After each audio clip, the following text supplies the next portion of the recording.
You ever just feel like the world isn't going your way only to find out that you actually probably caused all the problems that you're currently experiencing? I was looking here in Genesis 37, and it was talking about the story of Joseph, and it's really the entire story of his testimony from 37 all the way to 50, and that's what we're in today, right? We're talking about testimony throughout the story, throughout the testimony of Joseph, and then how to share our own testimony. Guys, welcome to NW Park Youth. Okay, so Joseph's report is basically he was 17, he was tending sheep, and he gives a bad report about his brothers to their father. And then later on in the story or in the chapter, he goes on and says that he has a dream, and when he told his brothers, they hated him even more. The dream was like, it says we were binding sheaves of grain in the field, and suddenly my sheaf stood up and your sheaves gathered around it and bowed down.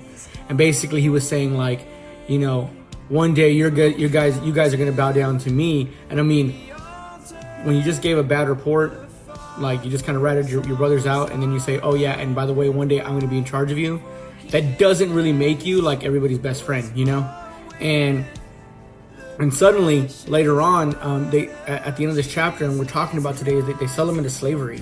And you know, I could just imagine, or looking at that, it's like, man, Joseph's at the bottom of the well, and he's like, how could all this happen to me, man? I was like the favorite of the family, because he was, right? You go all the way back, it says that his dad had a coat made for him of many colors, basically celebrating him. Very much the favorite. Now he's at the bottom of the well, like, what the heck, man? Like, how did all this happen? How come the world's out to get me?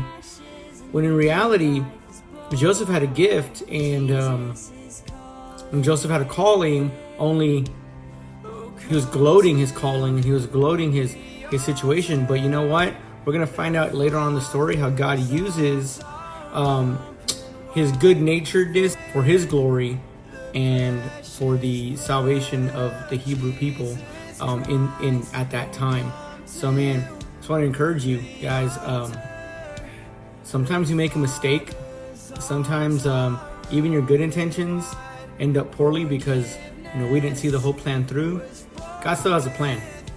Follow along to find out more about the story of Joseph. Come to the altar.